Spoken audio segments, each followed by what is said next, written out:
lumalatay na komentaryo sa Himpapawid.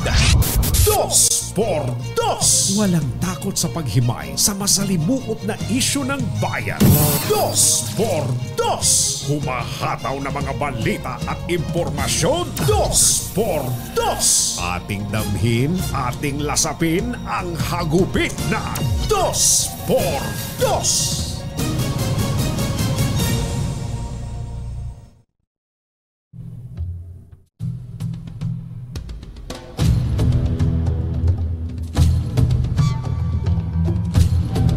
Plano ng grupong Piston na paralisyahin ang transportasyon sa Metro Manila sa 3 araw na tigil pasada, bagamat walang plano ang tinaguriang Magnificent Seven na lumahok dahil sa perwisyong idudulot nito sa mga commuter.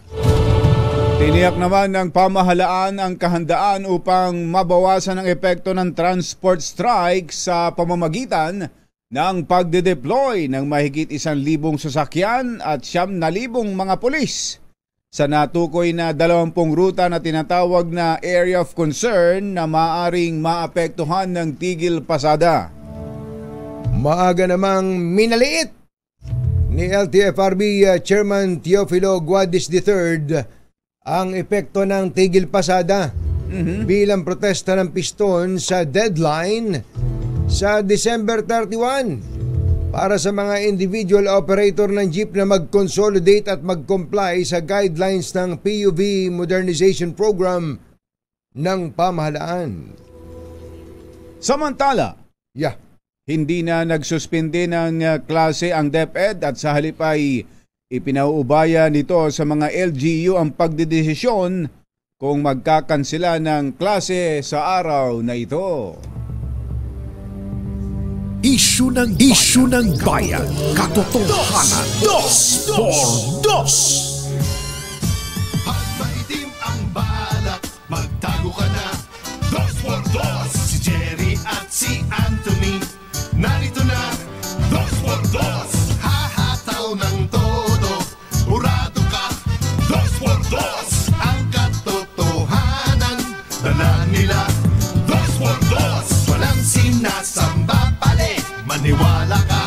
Dos por Dos. Hataw ng gusto, tol, umasa ka. Dos por Dos. Dos por Dos.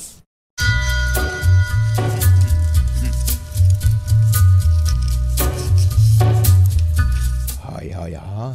Take a little walk Maganda morning. down and go across the track. Lamig. Malamig na talaga. Napansin mo ba, kumbachero? Malamig na. Pwede nang, Magandang umaga, bayan! Bayan!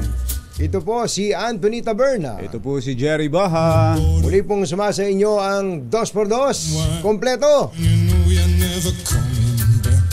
Across the Kompletos regados. bridge, past the mills. Bagong gupit. Bagong gupit. Bagong ahit. Bagong tasa. Bagong tasa. Tall, handsome man Muli pong sumasa inyo ang Dos por with Dos. a red Ngayong araw na ito ng Friday! Yuhuu! Binabanggit mo kanina kung badyero ang lamig, eh totoo naman. Kaya nga sinasabi ko, parang pwede nang wag mag-aircon. Magpatay na kaagad ng aircon sa madaling araw. Totoo kaninang paglabas ko Lamig, malamig. Pakiramdam ko nga parang magkasinlamig lang sa kasi ang setting ko sa aircon mga 25 lang. 25. Bihira lang ako mag 24 Batas nakakumot ka pa nun. Tapos nakatalokbong pa ako nun. Masyado ka rin pala Ay, lamig. paglabas ko pa, parehos lang pala ng lamig sa Parang, labas. yun nga, 25 nga sa labas kong batsero ewan ko lang doon sa bandang sa inyo, baka mas malamig. Kumusta ba sa inyo mga kababayan? Ang lumabas sa akin Hong Kong, 16 degrees. Ay, ako. Tinan mo nga Ba't di naman. tayo pupunta na Hong Kong? Dito nga pala sa atin sa Pasay ay 25 degrees. 25. Tama nga pala. Sakto. So, namnamin na natin ang lamig, ang masarap na hanging amihan. Sa Baguio daw kung Bachero, nag-14. Wow, 14 talaga naman. degrees. Mas malamig pala doon kaysa sa Hong Kong. Kesa sa Hong Kong. At sa La Trinidad, Benguet, nag-13. Wow. Siyempre, doon sa mas mataas pa lalo dyan, sa may Atok, sa ibang parte ng Cordilleras, mas malamig po doon. Kaya lang dito sa Metro Manila ay mukhang paiinitin ng mga jeepney drivers ang ating temperatura dahil sa kanilang transport strike. Oo nga bigla na lang uminit ang ulo nitong piston Kaya nga ako'y nagtataka, bakit ayaw ba nila ng rollback kaya sila mag-strike? Yung naiisip ko nitong nakaraan, mga araw na hindi ako pumapasok. Naiisip ko, di ba may rollback? Nag-i-strike sila. Ayaw nila ng rollback. Baka. Yung pa naman ang pinakamainit na balita nung nakaraan. Kumpachero, yung sunod-sunod na rollback. At ang ibang mga gas station, ang presyo na lang ngayon 54 yung 54 yung diesel. Yung diesel at may lugar pa na nagpi-53. Malaki na pala ibinaba, ano? Laki na. Tapos kung makachempo ka pa kumbachero nung nagbibigay ng discount. Mababa. Ba't ang baba? Ayan. Ba't ang baba nito? Mag-strike kami. Kaya pala gano'n, ano? Hindi po yun ang dahilan ng strike nila. Ito pa rin kumbachero na kinatatakutan nilang, ang tawag nila dyan phase out. Pero, phase out ng traditional jeepney. Pero yan po, sa totoo lang, kung ipatutupad po talaga, yung mahigpit na patakaran tungkol po sa kumbachero, sa smoke emission, sa pagkakondisyon ng sasakyan, etc. Automatic phase out na yung maraming jeep kumbachero. Totoo yan. Nako. Marami tayong mga traditional jeepney na talagang dilapidated na Yung mga kung grabe ang usok na ibinubuga at yung kondisyon ng sasakyan talagang hindi na dapat tumatakbo kaya lang kumbachero syempre ang iisipin ng maraming jeep paano naman kami diyan na kami nabuhay yun yung jeep na maitim ang usok na yun ang bumuhay sa pamilya namin yan din ang papatay sa marami yan naman ang papatay sa marami nanang ko po Jerry Baja at Anthony Taberna sa 2x2 sa DZRH. Nakabalik na ba ang Pangulo? Andito na ba? Wala pa. Pero ngayong araw na to, anong oras, Mother? Andyan pa yata sa Paway. Mamayang gabi pa. Pero ang Pangulo, kahit daw nasa abroad nag-virtual meeting, kumbachero. Kasama ang mga disaster officials, ang Defense Department at iba pa para malaman kung kailangan ba niyang magmadaling umuwi dahil doon sa lindol sa Mindanao. Ang tindi nung nangyari na yung kumbachero nung Biyernes pa kumbachero o Huwebes. Huwebes pala yun. Ang tindi po nung lindol na yun mga kababayan, grabe po. Maiisip mo kagad kung ganun kalakas ang lindol at ay mangyari dito sa Metro Manila, naku po, Biyernes pala. Paano kaya mangyayari sa buhay natin? Yun ang kinatatakutan. Grabe po yung lino. 6.8 po yan Yung unang report nga niya kumbachero ay 7.2 Yung unang labas ng balita. Pero ang totoo pala ay 6.8. 6.8. Pero ang lakas doon. Malakas yun, kumbachero. Yung July 16, 1990 earthquake ay ilan ba yun? 6.9 lang yata yun. Intensity kasi sukat nung kumbachero kung ano so yung mga numero hindi nagkakalayo. Grabe ang naging perwisyo nun. Ito, nabiyak ang lupa, kumbachero May mga lugar na nabiyak talaga lupa, matatakot ka talaga na kung dito sa mga lugar na ubod ng dami ng gusali, mangyayari ang ganong kalakas na lindol, yun na nga yung the big one. Ang sabi po ng mga nag-aaral, kapag dito sa Metro Manila nangyari ang ganyang kalakas na lindol, gano'ng karami? 34,000 na tao ang mamamatay. Binilang na nila. May bilang na? May bilang na kumbatsero dahil tiningnan nila yung mga structures dito na talagang kapag kinuga ng ganong katinding pagyanig, guguho. Ang problema ay hanggang ngayon wala pang naiimbentong instrumento para ma-detect kung lilindol sa mga hayop kaya, yung mga meron kayang mga senyales na ibinibigay, halimbawa ay maglalabasan ng mga ipis, hindi ba ganun nga yung sinasabi? Kapag ka daw naglabasan ng ipis at saka mga daga, tumawag ka na ng pest control. Ibig sabihin, marumi sa bahay nyo. Ang mga kumbatsero ng bayan, Katunying at Ka-Jerry. 2x2. Yan po yung ilan lang sa mga balita. Nung ikaw kumbatsero ay hindi pumapasok pa ang tindi ng bakbakan dyan sa Kongreso Siyempre, ang politika natin, ang tindi Bakit? Kongreso at mga kakampi ng dating Pangulong Duterte at di ba? Mabuti pa to si Inday Sara naglabas na statement kahapon Sabi ni VP Sara Duterte, hindi ako sa amin ng Pangulo wala kaming problema. Alam ko nagtitiwala sa akin ng Pangulo. May nilabas yung statement kahapon kaya lang mukha naman talaga, totoo naman. Kaya lang yung iba kong batsero, yung lumilitaw na bakbakan ni Speaker Martin Romualdez at ni VP Sara, pinalilitaw nilang bakbakan for presidency ng Duterte at ni Marcos. Duterte at Marcos. Kasi nga hindi raw umiimik ang Pangulong Bongbong Marcos ng niyuyugyog ng House. Parang malayo naman yata yun. Hindi, gawa nga nung laging kasama ng Pangulo si Speaker. Si Speaker. Sabi ko, malabo. Kaya nga mabutit naglabas ng statement si VP Sara. Sabi niya, naniniwala ako, pinagtitiwalaan ako ng Pangulo. Okay kami, sabi niya. Okay kami ng Pangulo. Ang hinala naman ng iba dyan, pwestuhan yan, pusturahan para sa susunod na presidential elections sa pagitan ni VP Sara at ni Speaker Martin Romualdez. Malapit na eleksyon 5 taon na lang Ang bihirang pati. Ang aga, sobrang aga. Kaya nga, niyuyugyug natin niyuyugyug nila ang bansa sa pamamagitan po ng bangayan sa politika habang ang laki ng problema natin sa, di ba, mga OFWs natin na nadamay po dyan sa giyera sa Israel. Hanggang ngayon, laki ng problema natin sa pagkain, presyuhan, ang laki-laki ng problema natin sa ekonomiya. Ang dami pang huhulihing mga big-time agricultural smuggler. May nahuli Mabuti na lang, may nahuli nitong nakaraan si Customs Commissioner Bienvenido Rubio. Ayan. Kaya naman si Speaker Martin Romualdez, puring-puri si Commissioner. Galing mo, sabi. Galing mo, bata. Ang galing mo, bata. Totoo naman. Yun naman ang hinahanap natin nung nakaraan. Kaya lang, parang hindi familiar yung pangalan. Hindi sikat Kaya, hindi nababanggit ng mga nakakaraan. Ibig sabihin, magaling itong smuggler na to. Magaling magtago. Magaling magtago. Ilang container daw to? 30 yata yung 30 container yata yan ng sibuyas. Napaiyak nga daw yun nga, talagang mapapaiyak siya noon.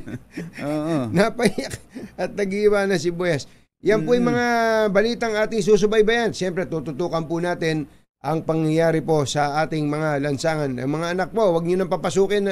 Ito yung pangalan, Takulog. Kilala nyo ba ito?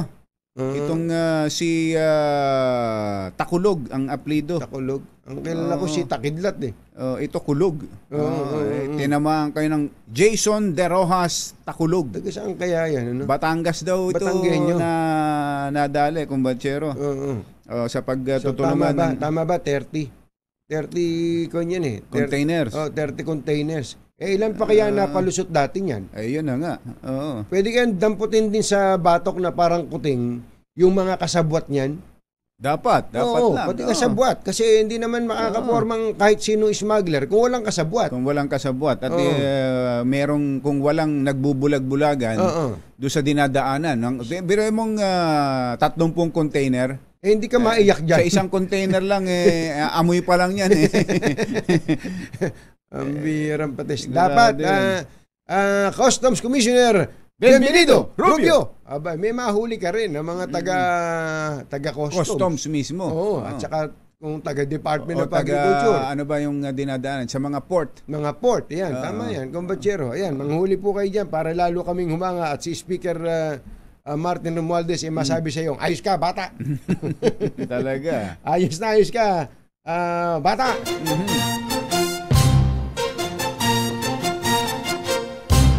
Katonying at Ka-Jerry. Anthony Taberna, Jerry Baha, ang samahang pinatibay na ng panahon. Dos por dos. Dos por dos. ACS Balita. Susunod na. 6:16. This time check is CS Balita. Walang makakaligtas, walang makakalampas. Saan magsulok ng kapuluan, Luzon, Visayas hanggang Kamindalawan. Basta't may balita, ipagwagwagan ng sikat na tagapagbalita. ACS Balita. Kasama ang 2x2 tandem Anthony Taberna at Jerry Baha. ACS Balita. Ang programang ito ay hatid sa inyo ng ACS Manufacturing Corporation, ISO Certified, maker of world-class quality Pride detergent.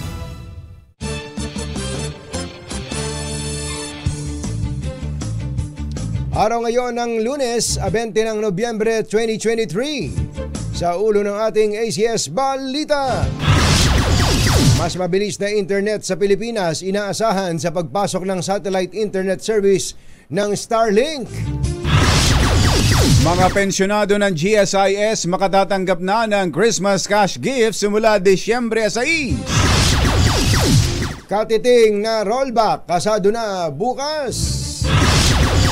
20 protest areas sa Metro Manila tinukoy sa ikinasang tigil pasada ng grupong Piston.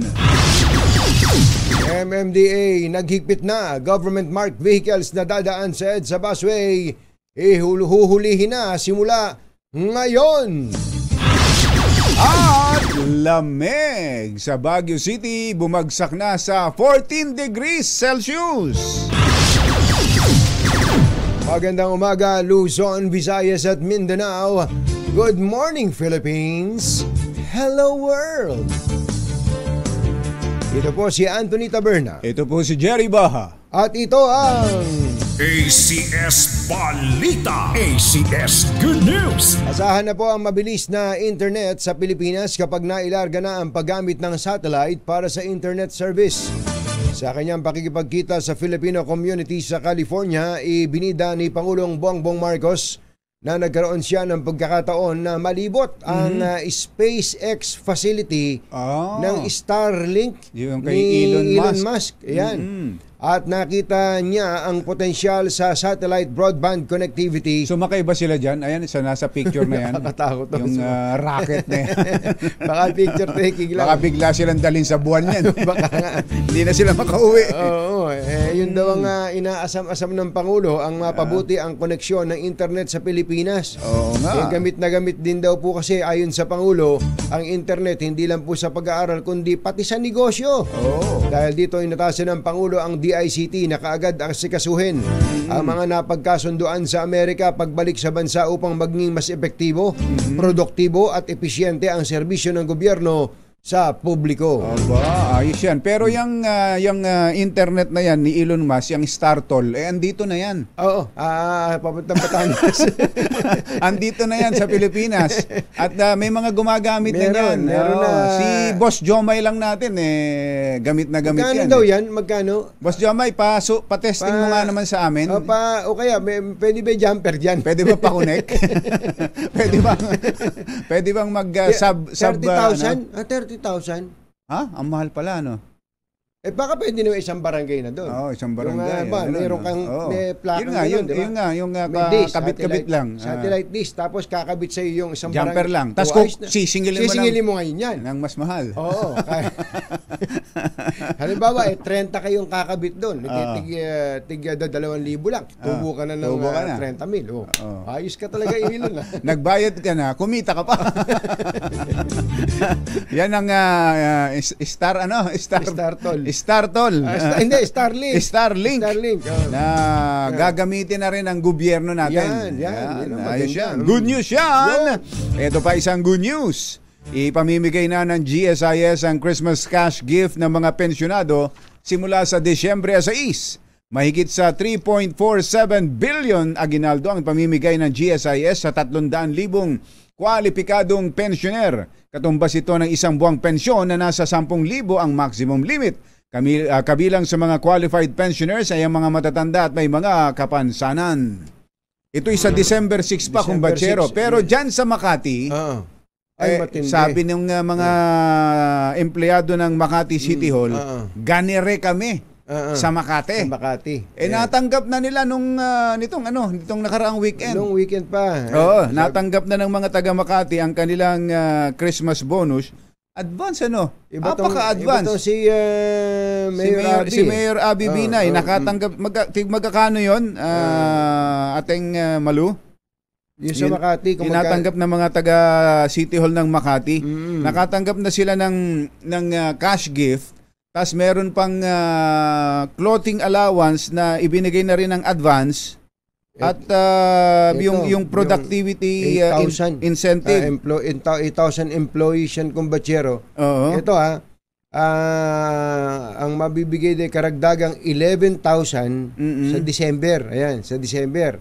Kapag ni-release ang kanilang 5,000 productivity incentive at 6,000 clothing allowance. So total of 11,000 pesos to, kumbatsero.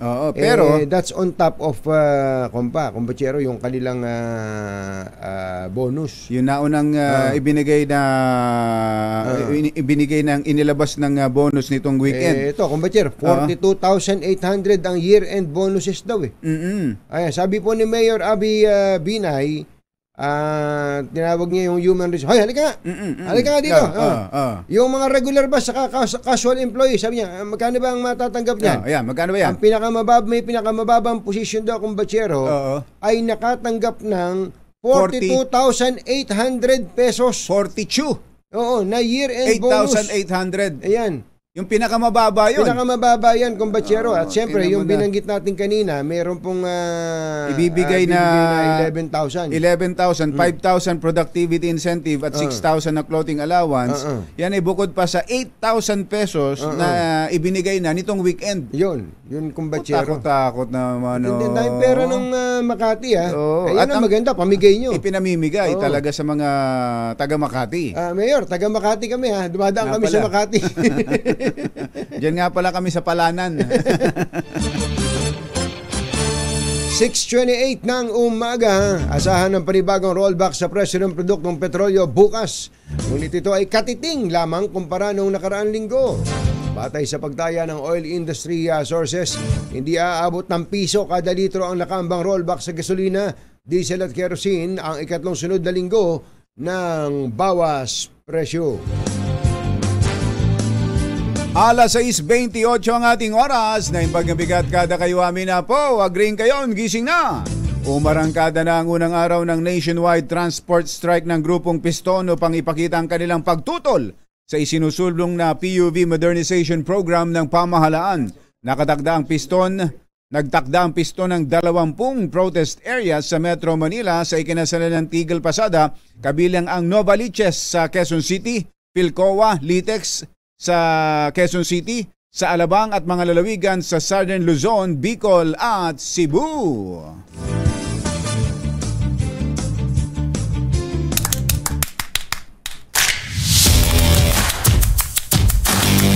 Alamin nga natin kung kumusta na ang sitwasyon sa isa sa mga tinuturing na area of concern.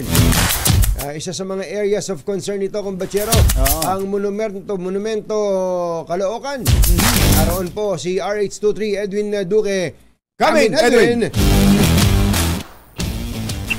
Sa Jerry Katujing, alas 6 pa lang ng umaga ngayon ay umpisa na itong programa ng grupong Piston kung saan naglatag ng kanilang pinaka-stage dito sa may northbound itong Monumento Circle, harap mismo ito ni nagdambanan ni Gatandre sa Bonifacio.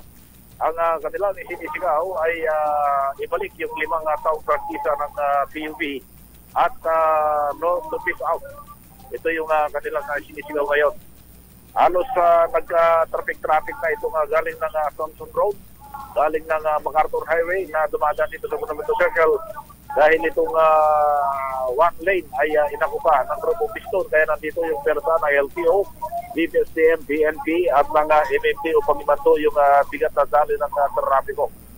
Yung lugar na yan, Edwin, yung lugar na yan, ruta talaga ng mga jeepney yan. Galing ng Malabon, galing ng Valenzuela, May Kawayan. Tutuloy dyan sa Rizal Avenue sa ilalim ng LRT papuntang Maynila.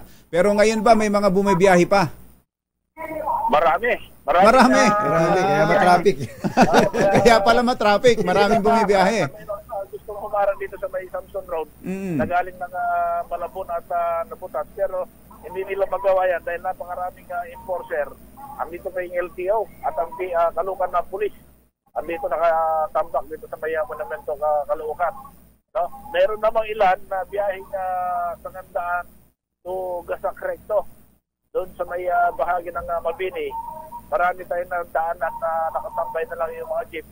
Pero doon sa may galing ng Naputas, Malabon, going to Monumento at patungo ng Maynila, ay may mga libreng sakay o 2 tuda yung nakiisa sa Malabon and Juice para bumiyahe. At nakapaikot din yung mga kapulisan natin ng Malabon Police dyan sa may Tanyong. Lahat ng mga dinadaanan ngayon, tapos hindi may bangsarang Jerry Katunying, nakapesto yung persa nating kapulisan sa Northern Police District. Meron natin tayong nakita yung libre sakay ng PNP. Ayan, kanina pa lang may mga back-to-back at 6x6 na bumibiyahe na para makatulong doon sa mga kababayan natin na medyo tinamaan ng walang bumibiyahe. At meron din, nagaling naman na Valenzuela, yung kanilang mga libre sakay, yung bus din ng Naputas.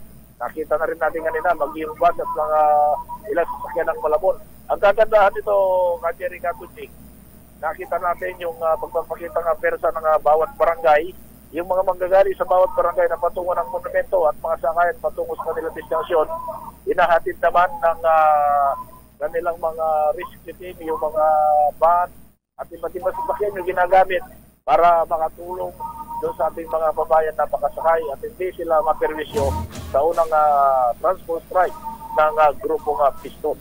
Sa ngayon, baseball pa rin ito nga ba? Pakisabi mo nga pala kay Edwin, pakisabi mo nga pala kay Colonel Ruben Lacuesta, pakainin na lang niya yung mga nagpo-protesta diyan, birthday naman niya. Oo nga, birthday. Nakikinig sila. Birthday. Kaya pala diyan pumuesto yung mga nagpo-protesta sa tapat ng Jollibee. Sabi mo, alam mo na. Nagpaparamdam. Nakausap kanina doon sa manager ng Jollibee. Ruben Lacuesta nag-utos. Ayos. Happy birthday, Hepe. Birthday pala ni Hepe. Andun sa kanilang side, ang lakas kumita rin sa kanilang kasakyan. Ayos. Ano ba naririnig? Malamang narinig nila yung Ayos. Alas 6 hanggang alas 7 ay program pa yun ng Grupo Piston dito. At alas 12, magkakaroon ng salo-salo sa... May salo-salo na. Ayun na nga. Salo-salo na.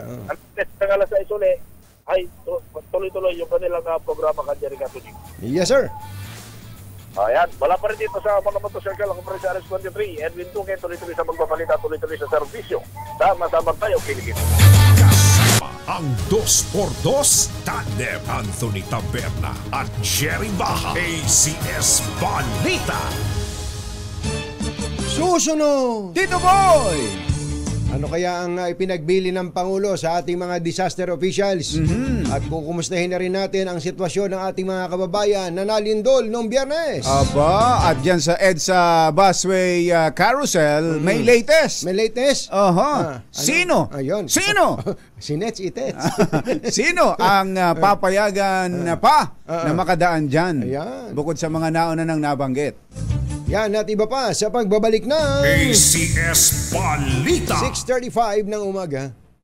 This time makakaligtas, walang balitang makakalampas, saan mang sulok ng kapuluan. ACS Balita! ACS Balita! Ang programang ito ay hatid sa inyo ng ACS Manufacturing Corporation, ISO Certified, maker ng world-class quality Pride Detergent. Hi, hi, hi! Maganda morning! Anong araw today, kumbachero? Today is Laundry Day, Friday! Yuhu! At pag Laundry Day, all you need is Pride Washing Machine Detergent. May triple stain formula kaya tanggal ang makapit, madikit at malupit na dumit mancha, kaya easy ang labada. Kaya pala mula noon hanggang ngayon, all you need is Pride! All you need is Pride! ACS! Kasama ang 2x2 tandem Anthony Taberna at Jerry Baja. ACS Balita.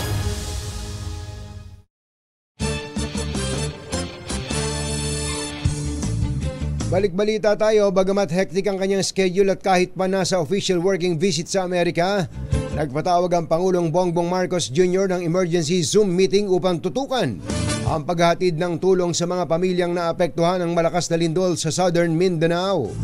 Mula sa Hawaii, pinulong ng Pangulo ang ilang miyembro ng gabinet at opisyal ng pamahalaan, kabilang sina Defense Secretary Gibo Chodoro, Health Secretary Teddy Herbosa, DSWD Undersecretary Edu Punay, OCD o Office of Civil Defense Administrator Undersecretary Ariel Nepomuceno at iba pa.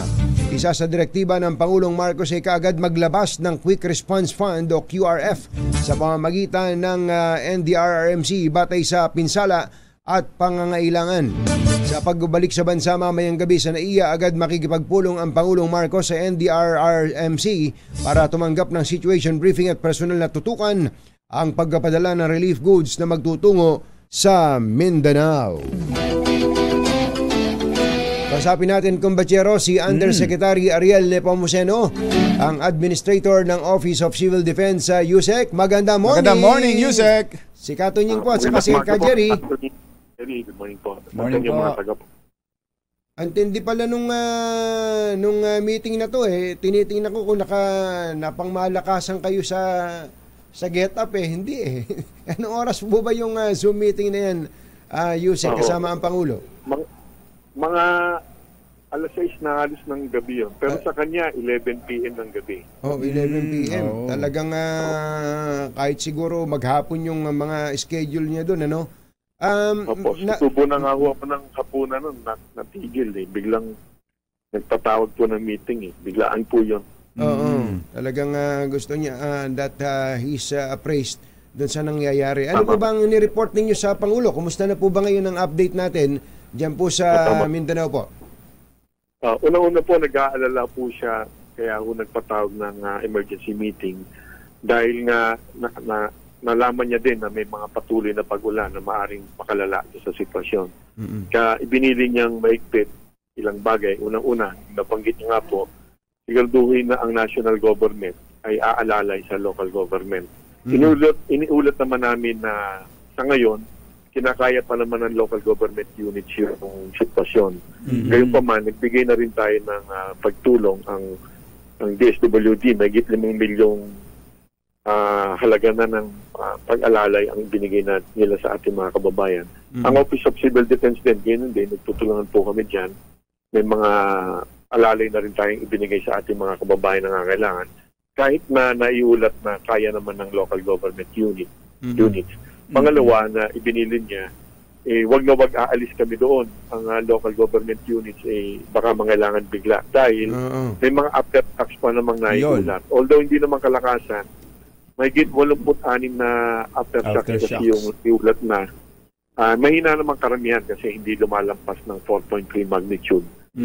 Sumatit 5 doon nararamdaman. Kaya lang, sa pag-aaral, madalas yung mga casualties o yung pinsala sa mga pati yung mapapahamak yung mga kababayan natin pag bumalik sila kaagad doon sa mga lugar. Kaya kailangan pag-examine yung possible impacts ng mas malakas na aftershocks. Kaya wag muna, hindi natin pinaalis ang ating mga tauhan doon. Wag mo nang babalik sa mga mga establishments na na-damage. Pero Yusek, ano ba ang latest sa number of casualties at damages? Ngayon po, 8 na po yung naiulat sa Kasawing Palad, 8 na po sa kababayan natin ang nasawi dahil sa nangyaring lindol.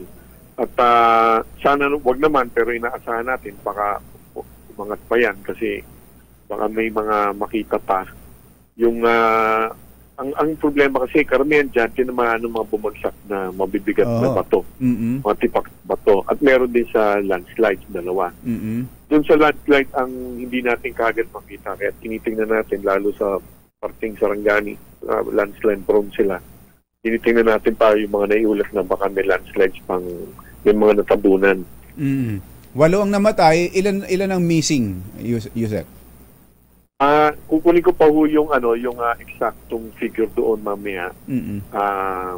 Wala pa ho kung eksaktong figure doon. Subalit inaasahan natin baka may mga maiulat po yan mamaya. Ito pong mga damage to properties mukhang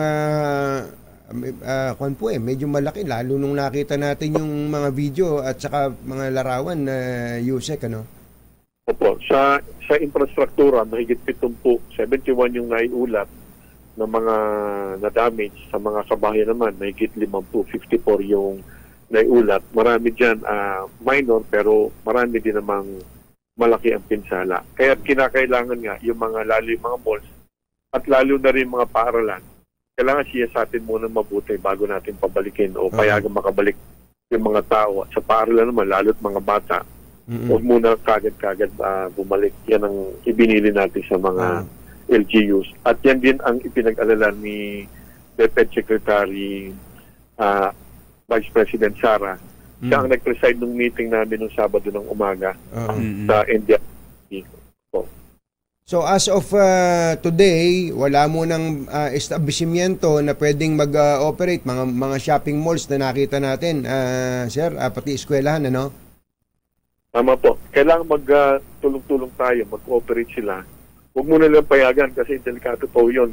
Yung struktura, yung tinatawag na structural integrity, kailangan masigurado muna yan. At tutulong ang Department of Public Works and Highways. Sila ang may kakayanan gawin yan, yung inspection, para mapangalagaan yung kapakanan ng ating mga kababayan doon sa area. Meron po bang mga kalsada o mga tulay na bumigay? Wala naman po. Naiulat na merong 4 na mga tulay na naapektuhan, medyo may damage. Pero ayos pa naman yung lahat yung 4.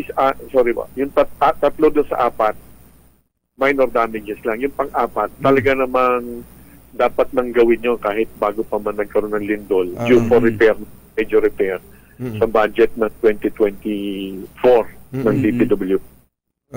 Pero lahat naman yan nadadaanan. Kaya lang, sa mga yung kalye, 12 naiulat na damage, 3 doon hindi pa pwedeng daanan na nasa Region 12. Pag napag-uusapan natin itong ganitong mga kapapangyari pa lang na lindol, Yusek, lagi nating tinitingnan kung dito mangyari yung ganyang lindol sa Metro Manila. May mga nakikita ba tayo at may nagagawang paghahanda base sa mga nagiging karanasan natin sa ganyang mga lindol, Yusek? Tama po. Kunin ko na rin po itong pagkakataon na to. Ang sagot po naghahanda po tayo, pinipilit po natin at ginagandahan pa natin yung TIS o yung mga pagkakasunod-sunod na National Simultaneous Earthquake Drills. Subalit kailangan sa pagtulungan ng totohanan at seryosohin ng mga kababayan natin. Both sa government at private sectors, lalo na private sectors, pag nangyari ang lindol, nasa mga opisina sila. Ano bang dapat ng mga tauhan nila? Tandaan mo natin ganito. Ang lagi na pag-uusapan natin yung Marikina fault system na kung saan ang paliwanag ng mga eksperto, ang assumption dyan, 7.2 magnitude yung lakas. Ang nangyari sa kitang-kita natin, nakakatakot yung mga videos na nakita natin, 6.8 lamang yun. Imagine 7.2 yung pinangangambahan natin. Ngayon, sa kaliwang bahagi ng bansa natin, merong Manila Trench. Doon kapag yan ay gumalaw, ay mahigit 8 ang magnitude po. Mas malakas pala doon. At meron pang posibilidad na tsunami. At ito hindi problema lang ng Metro Manila. Ang lindol sa buong Pilipinas. Nakita naman natin itong mga nakaraan mula Norte, sa Ilocos, Abra, Cebu, Bohol. Ngayon, yung Davao, parang tuwing Oktubre, laging gumagalaw doon, napansin namin.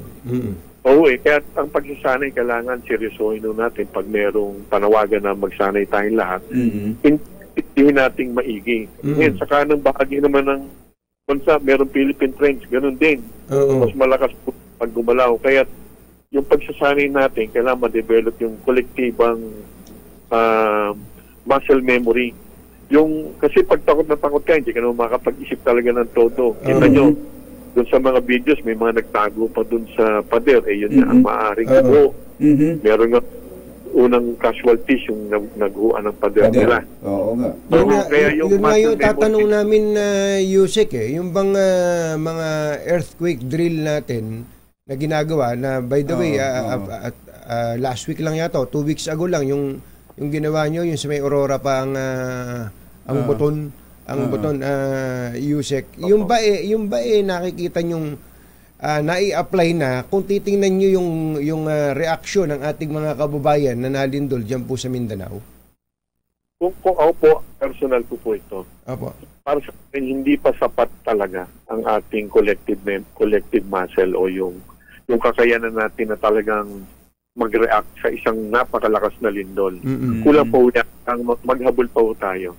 Kahit pag may earthquake drill, palalakasin pa namin yung information dissemination, makikipagtulungan, hihingi kami ng tulong sa mga kasamaan sa media, private sector. Personal, nakikita ko, kulang pa po yan. Kumbaga, swerte lang tayo, mukhang matibay yung mga gusali doon sa pinangyarihan nitong lindol. Nakita niyo pa itong bansa nung 6.8, matindi yung dinanas nilang mga casualties. So sa atin, maaari lang na malakas yung mga gusali o mga kabahayan doon sa Mindanao. Pero dito sa Metro Manila, sa pag-aaral, million ho yung mga mahihinang establishmento at napakarami nga na nandun mismo sa ibabaw at gilid ng Marikina Fault System. Mula Bulacan po yan hanggang Laguna. Binaybay namin yan noong mga bandang Marso. Nilakad namin, sumakay kami sa sasakyan at sumakay pa kami sa helicopter. Kitang-kita po namin mismo na napakaraming bahay, gusali, may mga condominium pa na nandun sa gilid at ibabaw ng fault system.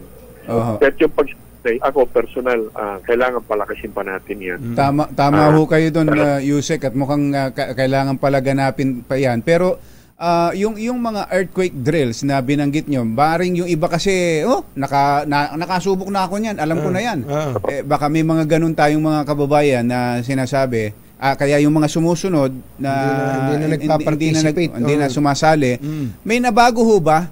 May binago ba tayong SOP na dapat na gawin ng mga tao? Tulad nung duck, cover and hold. Yun pa rin ba ang SOP na kailangan gawin?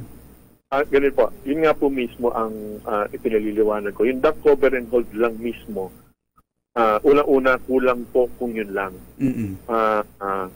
Kasi ganito, ang pinagagawa ko namin yun sa NDRRMC, simula lalo na ng 2024, kailangan yung iba't ibang klaseng scenarios. Halimbawa, yun nga po, kung patay lahat ang mga, nakita nyo sa nangyari sa Mindanao, biglang nag-down sandali yung kanilang telecommunications. Dapat practicein natin yung iba't ibang scenario. Halimbawa, hindi gumagana ang ating telcos. Hindi tayo makapag-usap-usap sa mobile phones. Paano na yun?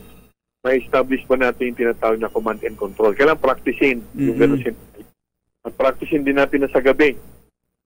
Ang halos lahat ng pagsasanay sa araw, kung sa gabi mangyari yan. Tama kayo. Tama po kayo doon. Ang mga earthquake drill natin, puro daytime. Pag lumindol at malakas, patay lahat, makapatay ang ilaw.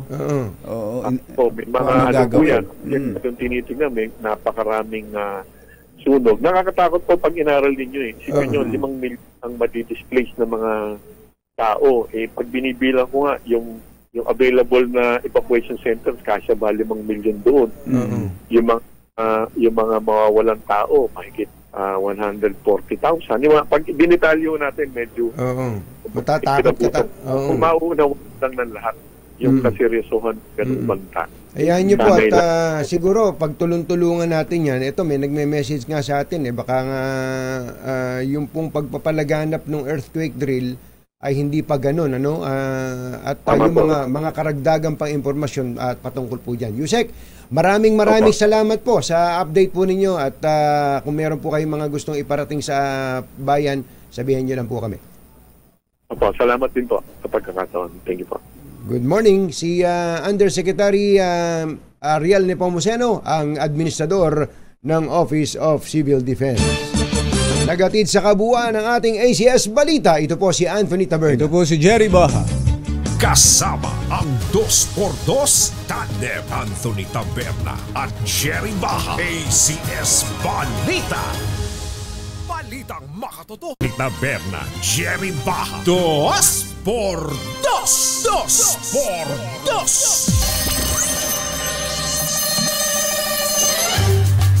Eto na! Ito na sila. Ay, siya nga pala, bago sila ha. Paalala lang natin na ang EDSA busway, meron na ipinalabas ngayon ang DOTR kung sino lang talaga ang papayagan dyan. Nung una kasi sinasabing pinapayagan yung mga government marked vehicle. Ngayon daw ay hindi na rin. Kailan? Hindi na rin. Simula ngayon! Ayan. Simula ngayon! Ay huhulihin na rin ng MMDA ang mga dadaan ng mga government marked vehicles. Yun. Ang dapat lang talagang dadaan dyan, syempre, bukod sa bus, ang mga ambulansya, fire truck, mga mobile ng mga police, at syempre, pwede ang presidente, vice presidente, senate president, Speaker of the House, at Chief Justice. At Chief Justice Ayuel. Yung kakukulit-kulit natin sa number 8, Yuel, naglabas na pala ng statement sa utos din daw ni Speaker Martin Romualdez, i-recall yung mga number 8 na yan. I-recall na? I-recall na, di ba? Sa'yo ko narinig nanonood ako ng pangunahing balita Totoo ba yun, Yuel? Halika nga muna, Yuel. Yuel, lumapit ka nga dito. Hindi totoo yun, ha?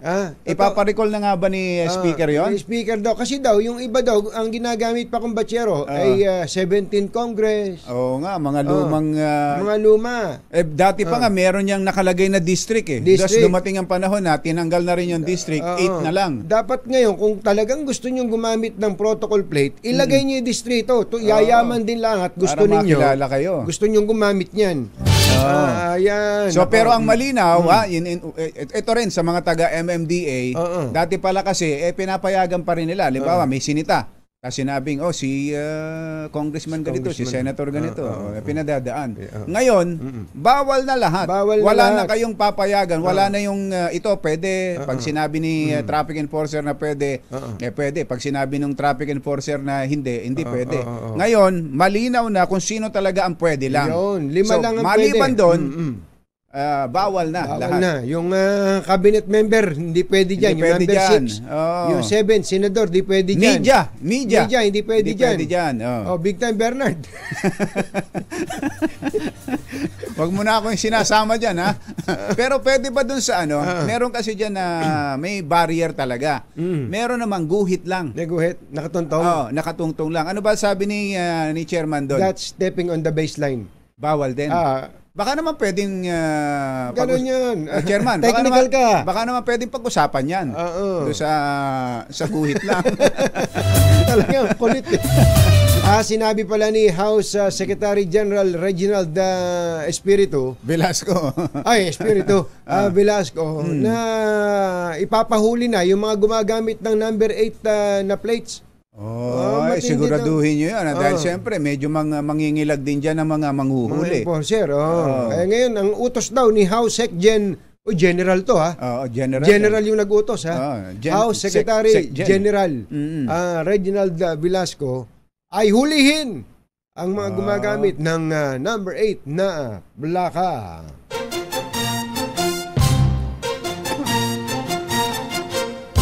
Katonying at ka-Jerry Anthony Taberna, Jerry Baha, ang samahang pinatibay na ng panahon. 2x2.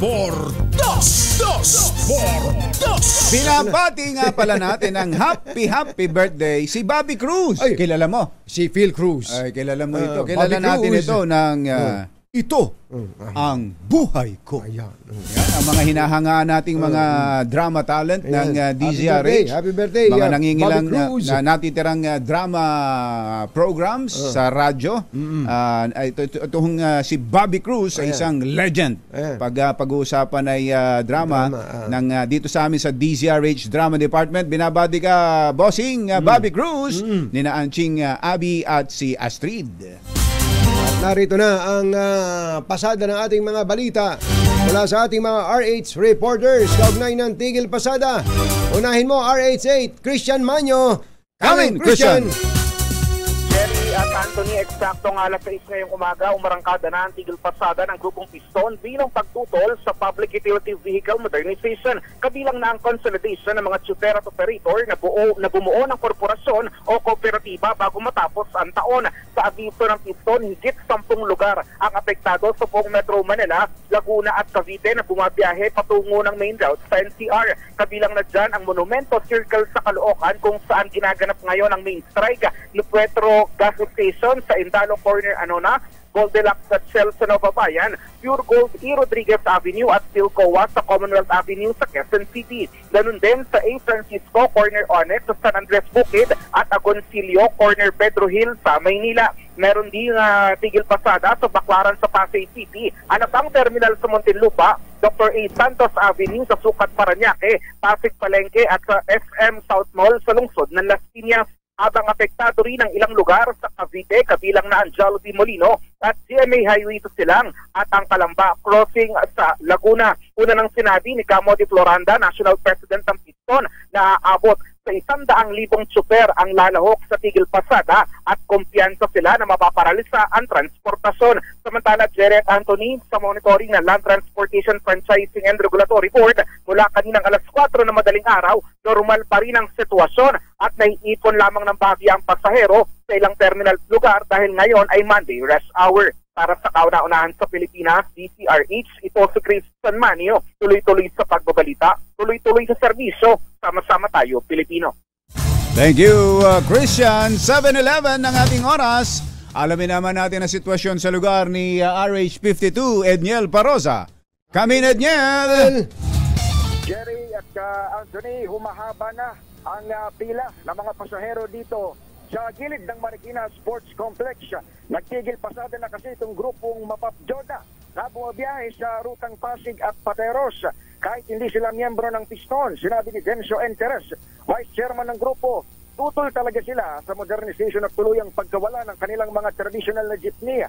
Aabot sa 400 driver at 100 unit ng lumang PUJ ang hawak ng Mapapjoda. At nangako magpapakita ng suporta sa Piston, siyang ramdam na sa Marikina ngayong umaga. Pero to the rescue, ang mas kakaunting 60 unit na nagpa-consolidate na umanong operators at drivers matapos namang hatake ng Marikina Office of Public Safety and Security. Ayon kay Felipe Riogo, Pisor ng OPSS sa Marikina, kinausap nila itong consolidated ng grupo para umalalay sa maapektuhan ng Tigil Pasada. Pakinggan natin siya. Kung ginawa po namin, nung malaman namin na magkakaroon ng Israel, umikat na po kami sa mga transport sector po natin, mga PUJ. At nalaman po natin na yung isang grupo ng Pasig ay mag-strike na po, sasama sa talaga ng ating transportation.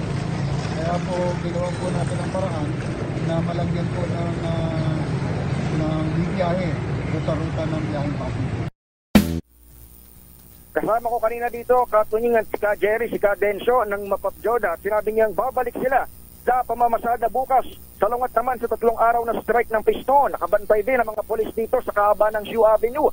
Pero walang senyalis na magsasagawa ng programa ang mga miyembro ng Mapapjoda na nagbabantay lang umano sa epekto ng Tigil Pasada.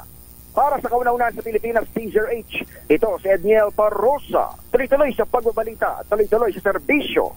Sama-sama tayo, Pilipino.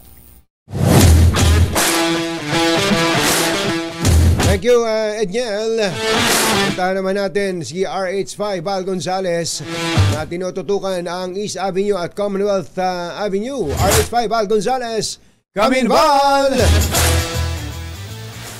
Jerry at Anthony, nilibot ng DZRH News itong kahabaan ng East Avenue, itong bahagi ng Philcoa na sinasabing staging area nitong transport strike ng Petron. Pero mga pulis lang yung nandun, Jerry, sa may pinakabukana ng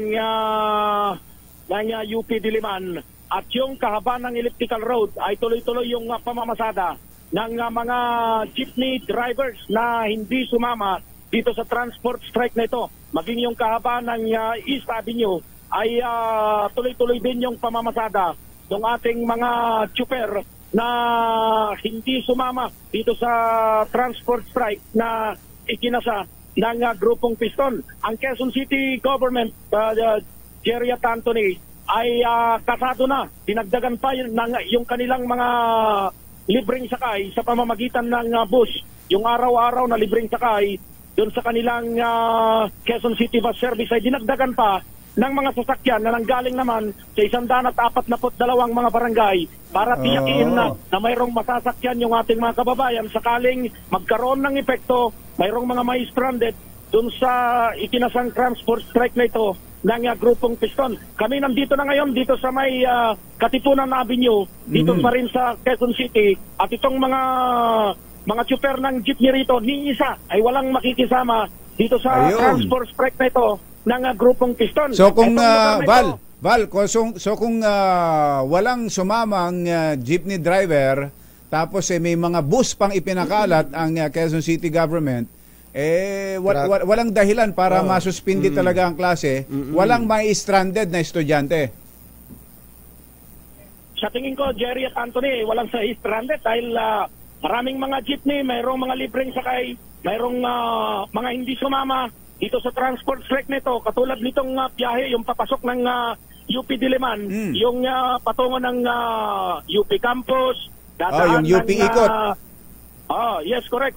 Itong patungo ng University Avenue at maging dito sa Katipunan Avenue ay tuloy-tuloy yung kanilang yung pamamasada ng mga jeepney driver dito, at hindi sila kailanman na hindi sumama pala itong lugar na ito doon sa transport strike na ikinakasa, maging noon pa man nung iba't ibang mga transport group. Pero Jerry at Anthony, dito nagsasagawa ng presscon yung mga transport group, pero yung mga yung pumaparada rito ay kailanman ay hindi sumasama sa anumang mga kinakasang transport strike ng iba't ibang mga transport group, maging yung kinasa ngayong araw na ito hanggang sa susunod na araw ng Miyerkules ng grupong Piston. Yan yung sitwasyon.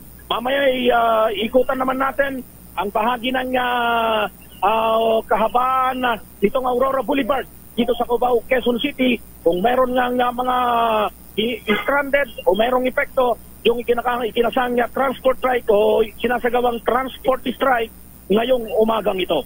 Mula rito sa Quezon City, para sa kauna-unahan sa Pilipinas, DZRH, ako naman Val Gonzales, tuloy-tuloy sa pagbabalita, tuloy-tuloy sa serbisyo. Sama-sama tayo, Pilipino. Yon, thank you, Val. Mula dyan sa QC, lipat tayo ng Maynila. Mula sa batang-batang si Val Gonzales, punta tayo sa mas bata. Kay Tito Boy. Tito Boy Gonzales. Come in. Boy.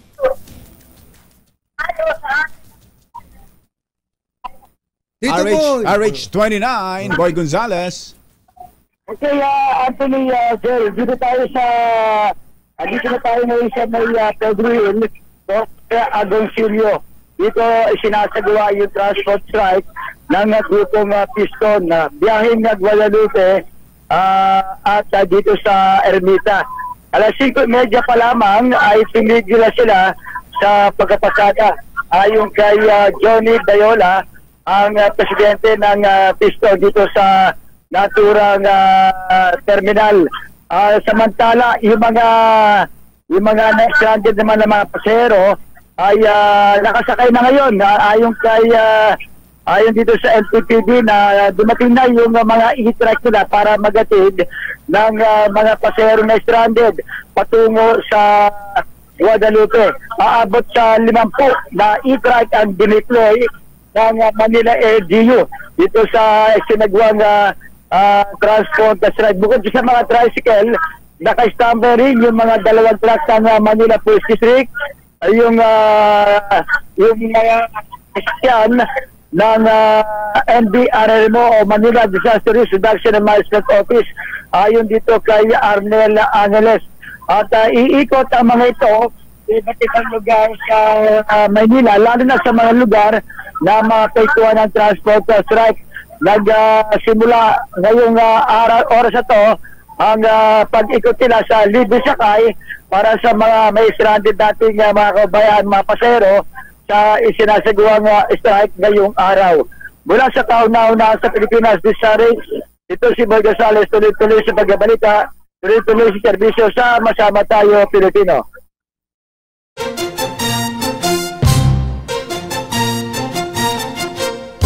Katonying at ka-Jerry Anthony Taberna, Jerry Baha, ang samahang pinatibay na ng panahon. 2x2.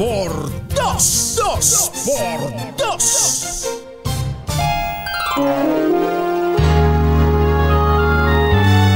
Kauna-unahan sa Pilipinas.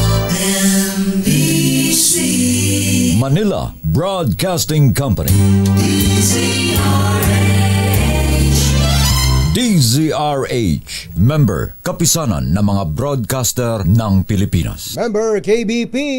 Oras! Kapopoy, 20 minuto na makalipas ang 7 ng umaga. Balitang bagong-bago. Balitang dapat alam mo. Balitang magdadagdag ng talino. Dahil bagong impormasyon, makibalita. Unang-una sa DZRH. Pangunahing balita. Kasama ang 2x2 tandem ni Anthony Taberna at Jerry Baha. Araw ngayon ng Lunes, 20 ng Nobyembre 2023. Sa ulo ng ating mga pangunahing balita. Tigil pasada ng piston, umarangkada na. Transportasyon sa NCR, target pilayin. Mahigit 100 aftershocks na itala ng PHIVOLCS, kasunod ang magnitude 6.8 na lindol sa Sarangani. VP Sara, wala sa plano ang tumakbong presidente sa 2028. Naniniwalang tiwala pa rin sa kanya ang Pangulong Bongbong Marcos.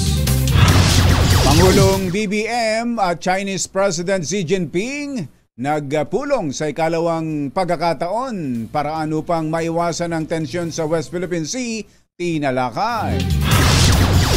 Lalaking dumaranas ng depresyon, nagbigti sa Cavite. Naku po! At Miss Nicaragua, kinoronohang Miss Universe 2023. Magandang umaga, Luzon, Visayas at Mindanao. Good morning, Philippines. Hello, world.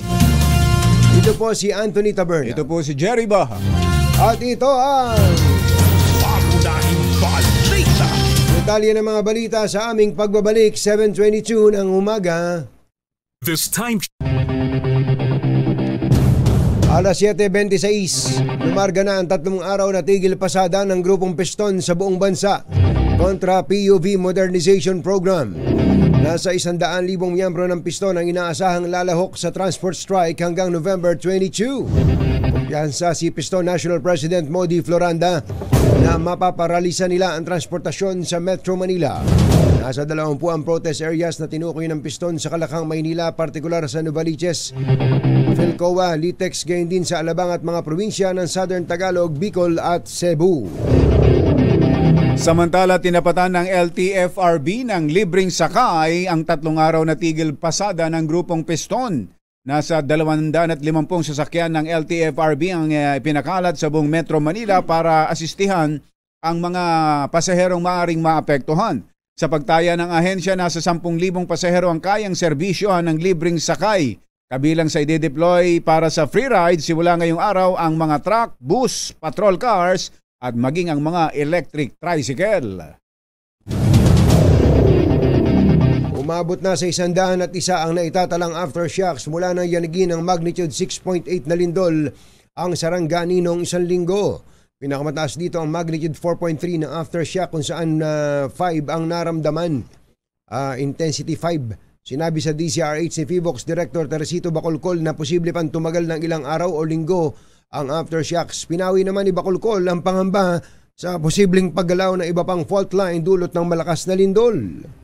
Wala naman, hindi ito katulad nung October 2019 kasi doon inland faults tapos magkatabi-tabi. Ito naman is trends ang gumalaw nung November 17. Yung October 2019 may tinatawag tayong stress transfer. So yung energy na nirelease by an active fault was transferred to a nearby active fault. Magkatabi-tabi yung mga faults doon. Okay. Kaya sunod-sunod yung mga lindol natin. Pero dito naman, it's a trend. Unless na may magkakalapit na fault dito sa trend, pero mukhang hindi naman kasi malalim naman yung source ng lindol natin kaya mukhang hindi magkakaroon to ng stress transfer.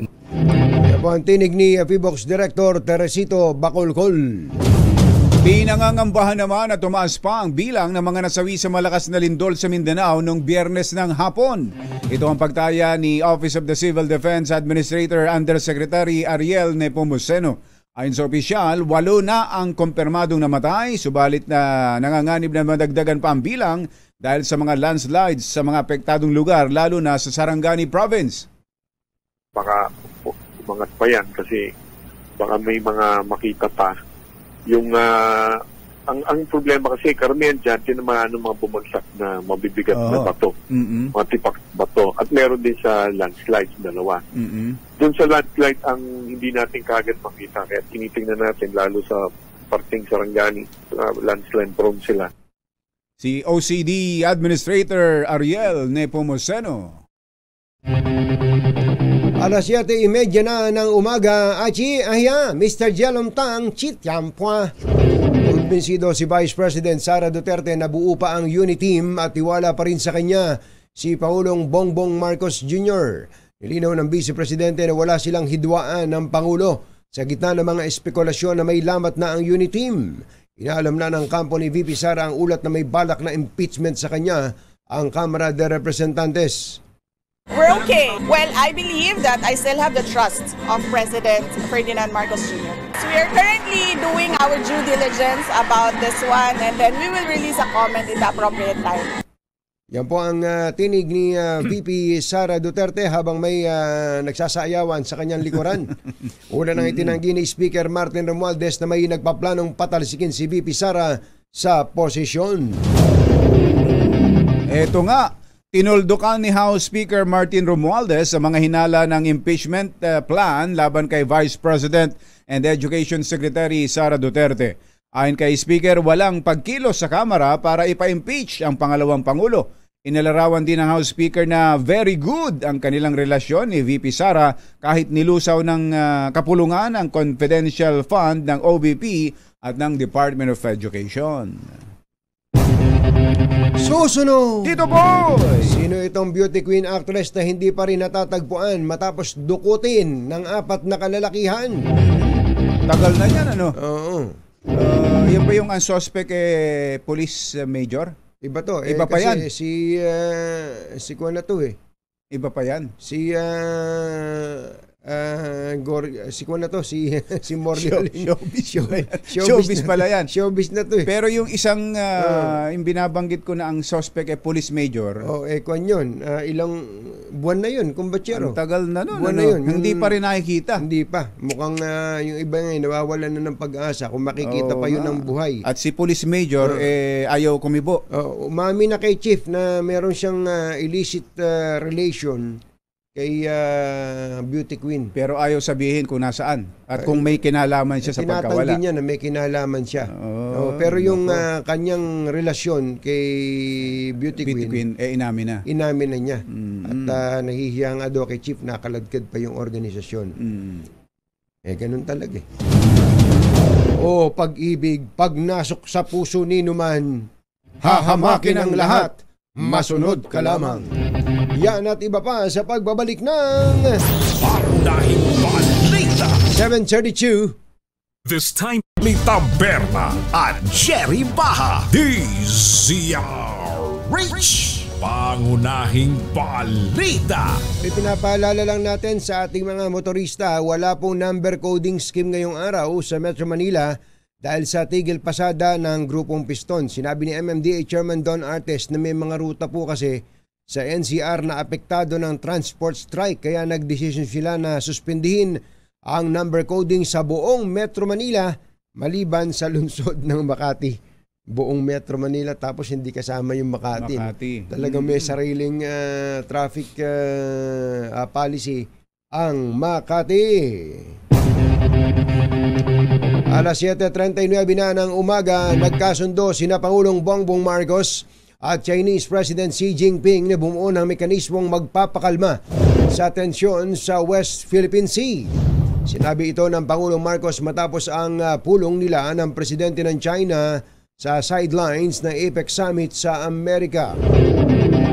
Muling ginit ng Pangulong Marcos kay Xi ang isyu ng mga mangingisdang Pinoy na binubuli ng China Coast Guard at Chinese Maritime Militia sa West Philippine Sea. Giniit nito na hindi dapat saktan ang mga Pinoy na mangingisda at hindi dapat naidaan sa dahas ang problema sa rehiyon. Ibinalita rin ng Pangulong Marcos na humirit siya kay President Xi para mapayapang makapangisda ang mga mamamayang Chino at Pilipino gaya umano ng dating sitwasyon. Isang grupo ng mga mangingisda mula sa Zambales ang babalik sa Panatag Shoal sa harap ng patuloy na pangaharas ng China sa nabanggit na teritoryo. Ang naturang misyon ay gagawin ng mga miyembro ng Tropical Fish Gatherer Association. Sinabi ng grupo na muli silang maglalayag sa Panatag Shoal upang alamin kung nagbago ang sitwasyon matapos ang meeting o pagpupulong nila Pangulong BBM at Chinese President Xi Jinping sa sidelines ng APEC Summit sa Amerika. Isang lalaki ang nagpakamatay sa pamamagitan ng pagbigti sa lalawigan ng Cavite. Kinilala lamang sa alias Gerardo ang biktima. Batay sa report, natagpuan ng kanyang katrabaho ang biktima nang makita na bahagyang nakabukas ang pinto ng bahay nito. Sinasabing dumaranas ng depresyon ang biktima at nakitang nakabulagta sa sahig na may nakapulupot sa leeg. Kinoronahan bilang Miss Universe 2023 ang pambato ng Nicaragua na si Shanice Palacios. Nang ibabaw si Palacios sa higit sa 80 kandidata ng 73rd Miss Universe na ginanap sa El Salvador. Itinanghal namang first runner-up si Antonia Porcild ng Thailand, habang second runner-up si Moraya Wilson ng Australia. Tinapos naman ng pambato ng Pilipinas na si Michelle D ang kanyang Miss U journey sa top 10. Bigo makapasok sa top 5 si D, kabilang naman siya sa 3 gold medalist para sa Voice for Change video competition ng palatuntunan. May pakiusap po ang liderato ng Kamara kay dating Pangulong Rodrigo Duterte na wag idamay sa intriga ang PNP at AFP. Na Ambasi House Majority Leader Manix Delipe na baka mauwi ito sa pagkwestiyon sa profesionalismo at pagiging neutral ng uniformed personnel.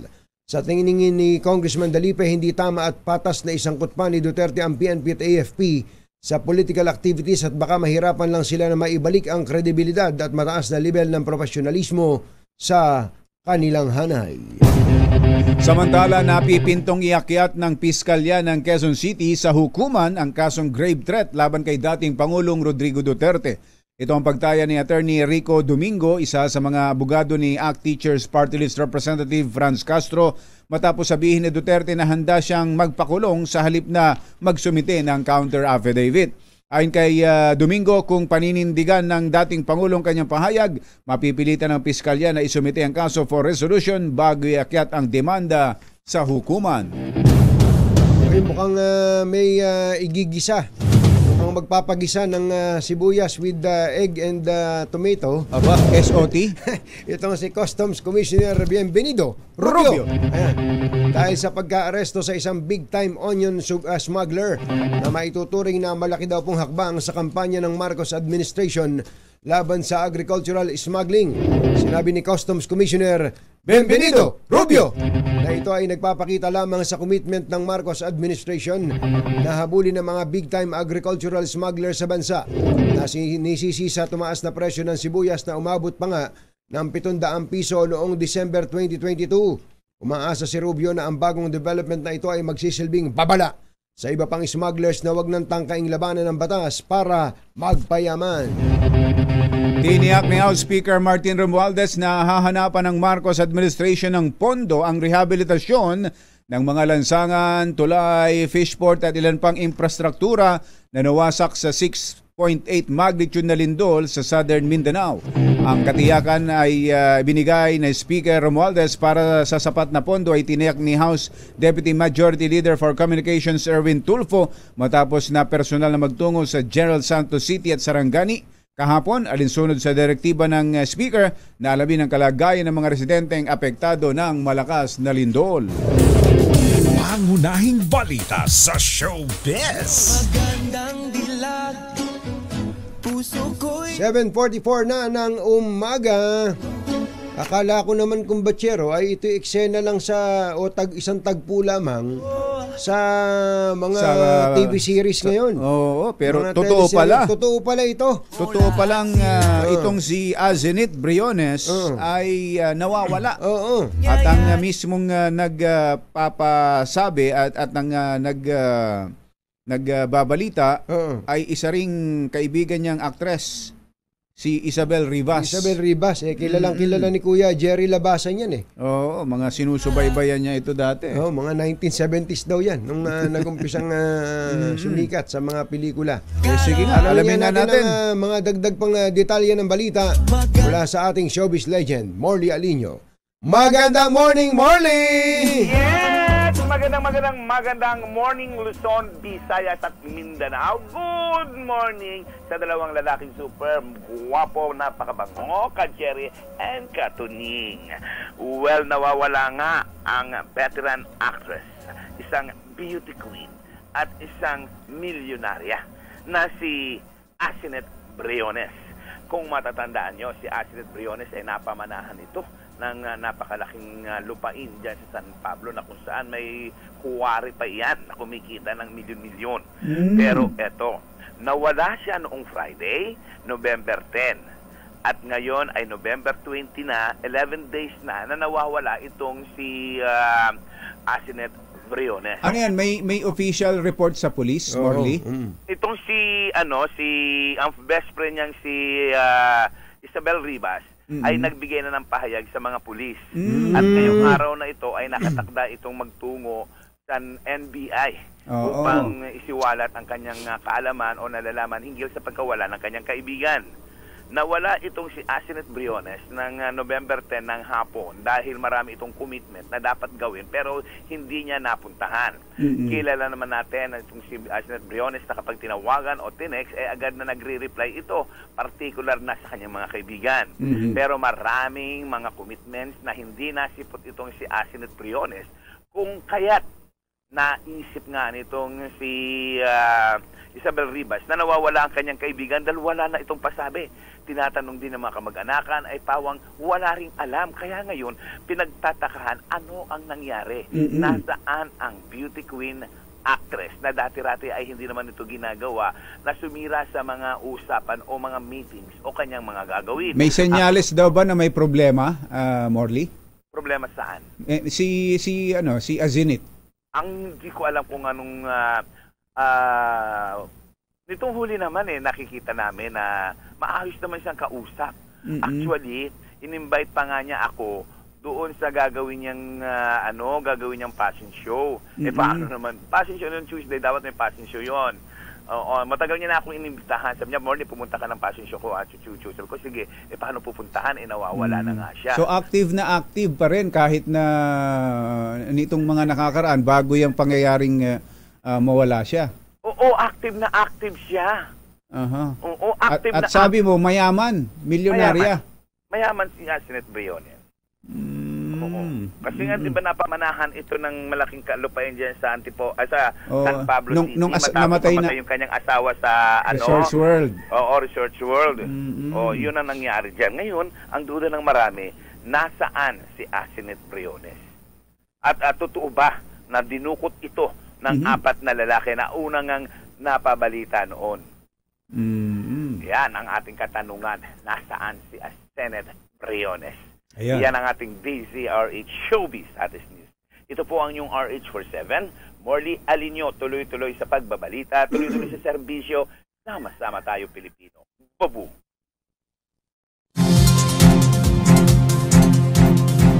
Police report din pala yung report na yun ni Morley.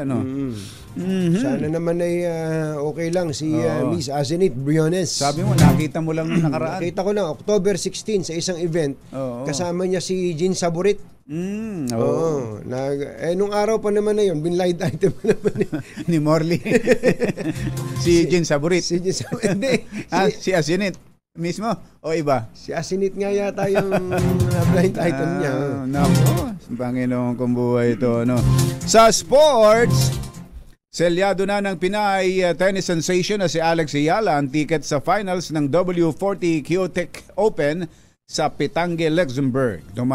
Muna si Ayala sa butas ng karayom bago maitakas ang 7-5, 4-6, 6-2 panalo kontra kay Annalena Friedsam ng Germany. Umabot ng 2 oras at 30 minuto ang bakbakan ng dalawa sa semis match. Naglunsad ang 18 anyos na Pinay ng mainit na ratsyada sa third set upang tuluyang payukurin ang fourth seeded. Sunod na tatangkaing gibay ni Ayala si Ocean Dodin ng France para sikwatin ang korona ng torneo. Sa ating health news, alam ba ninyong posible palang mamana ng bata ang problema sa pagtulog ng kanyang nanay? Nadiskubre po ng researchers mula Department Sleep and Cognition sa Netherlands Institute for Neuroscience na may impact sa pagtulog ng 30% ng mga bata ang kanilang genetic variants. Lumitaw po na ang mga genetically predisposed sa insomnia ay mataas ang tsansang magkaroon din ng sleep problems pagtunto ng 1.5 hanggang 15 taong gulang. Ayon sa researchers na isasali ng ina sa kanilang anak ang mga problemang ito gaya ng hirap sa pagtulog at madalas maalimpungatan tuwing gabi. Hindi kaya alam ng batang ito na kaya hindi makatulog yung nanay niya dahil iyak siya ng iyak. At hindi kaya alam ng nanay na kaya iyak ng iyak yung bata ay nagugutom. Dahil nagugutom. O kaya naman busog, hindi napapaburp. Ayun, kasi hindi naman makapagsalita yung batang yan eh. Hindi naman makapagsabi kung ano yung sitwasyon. Yun, kapag walang karanasan talaga sa bago-bagong mga magulang, yun lang simpleng pagpapaburp lang ng sanggol. 'Di ba?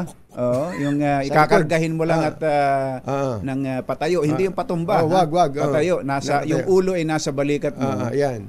Kusang-kusa, bilangan mo na ng marinig, gagano na yung sanggol. Yung iba kong batsero, pagka nakasampay na ganun sa balikat yung bata, at hindi pa rin nabe-burp, tinatampok. Tatapikin pa ng konti dyan sa likod. Ayun. Mabe-burp na po yung nanay. Si Bernard nang may sanay naman sa gano'n. Sa ibang pag-aaral, napag-alamang 40% ang nanamamana ang insomnia, 44% ang sleep quality at sleep duration ay 46%. Sa ibayong dagat, may mahigit 1 linggo nang na-trap sa gumuhong tunnel ang 40 manggagawa sa Uttarakhand, India. Itinigil ng rescue team ang pagresponde sa construction workers itong weekend matapos makarinig ng cracking sound. Nangangamba ang mga otoridad na senyalis ito ng pagbagsak pa ng tunnel at posibleng mas mabaon pa ang mga manggagawa. Bagamat nasusuplayan ng pagkain at tubig, ilan umano sa mga trabahador ay nagkakasakit na at nananakit ang ulo at nagsusuka. Bibili na ang state authorities ng bagong equipment at magdaragdag ng manpower para sa iba pang opsyon para sa pagsagip sa mga manggagawa gaya ng pagbuo ng mga escape tunnels. Nagatid sa kabuuan ng ating mga paunahing balita. Ito po si Anthony Taberna. Ito po si Jerry Ba. Mga nangunguna at mga bagong balita sa DZRH. Paunahing balita. Hindi kaya sa bata yung iniinom ni Kuya Angelo? Yung... ano yun, Kuya Angelo, yung pinapeno? Hindi namin hindi namin mabigkas eh. Nakalimutan na namin eh. Ano ba yung... ano yung Kuya Angelo? Hindi ko maalala. Hindi ko maalala. Pagising-gising ako eh. Oo. Hindi na natin alam eh. Hindi ko alam. Magpadala ka mo ng sample ulit. Magpadala ng sample para maalala uli namin. Baka pwede yun, ano? Dito sa mga batang to. Sa mga batang nagmana sa kanilang nanay sa problema sa pagtulog. Kapag genetic kayang ganun eh, kaya nung gamot ni Kuya Angelo yun? Baka. Kasi si Kuya Angelo, wala na raw yung kanya eh. Alin? Yung...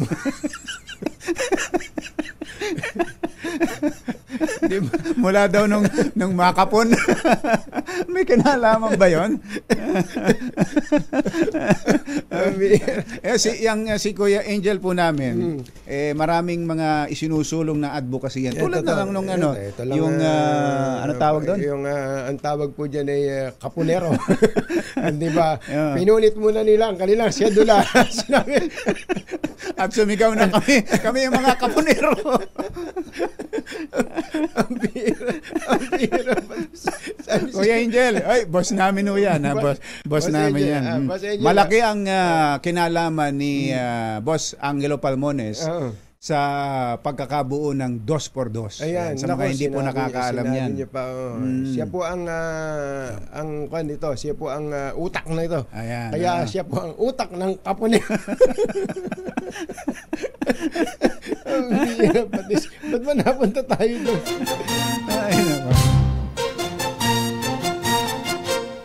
Katonying at Ka-Jerry, Anthony Taberna, Jerry Baha, ang samahang pinatibay na ng panahon. 2x2. 2x2.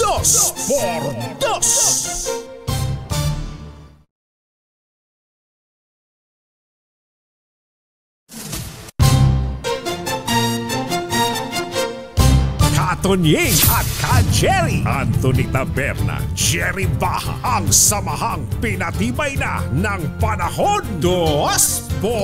2x2. Ay. Kuya Elmer Ngo. Laban tayo dyan. Meron.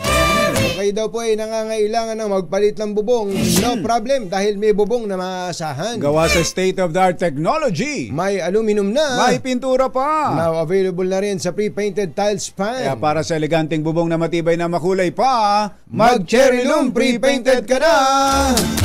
Magandang umaga rin pala kay Doktora Chay Bustamante. Doc Chay, magandang morning. Sanay daw tayong magpa-burp ng baby. Siyempre naman. Thank you. Magandang morning din kay Mr. Randy Sakay dyan sa Philippine Heart Center. Kumusta ba mga pasyente dyan at mga medical workers natin na laging nakatutok? 24 oras. Ayan, sa DZRH. Doc Zoji Jimenez, magandang morning.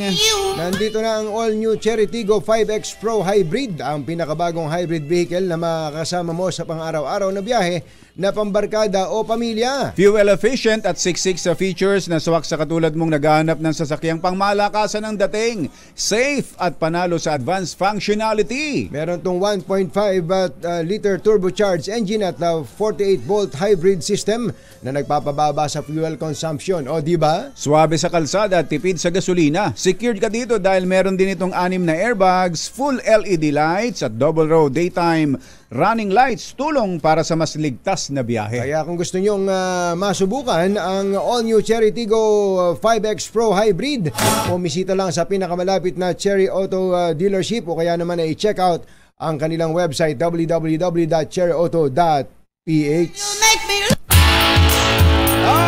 Tess and Sophie Nicolas, happy birthday. Happy birthday. Binabati kayo ni Navy Admiral Roel Nicolas. At magandang morning at happy birthday kay Ate Ana, kay Banana, kay Mayora. Ana Banana. Ana Banana. Kay Ate Banana, happy birthday Annalyn Soriano. Welcome back, kumbachero, at maraming nakamiss sa'yo. Nakita mo naman yung mga message ng ating mga kababayan. At salamat po. Gusto kong samantalayin ng pagkakataon para pasalamatan ang lahat po ng nagpaabot ng kanilang pakikiramay. Napakalaking tulong po. At hindi ko na po kayo may isa-isa. Alam niyo na po kung sino-sino kayo. Thank you po sa inyo. Thank you. Bye! Happy weekend! Woo! Damdaming bayan! Susunod na! Sucking on chili dog, outside taste freeze. Diane sitting on Jackie's lap, got his hands between her knees. Jackie say, hey Diane, let's run off behind the shady trees.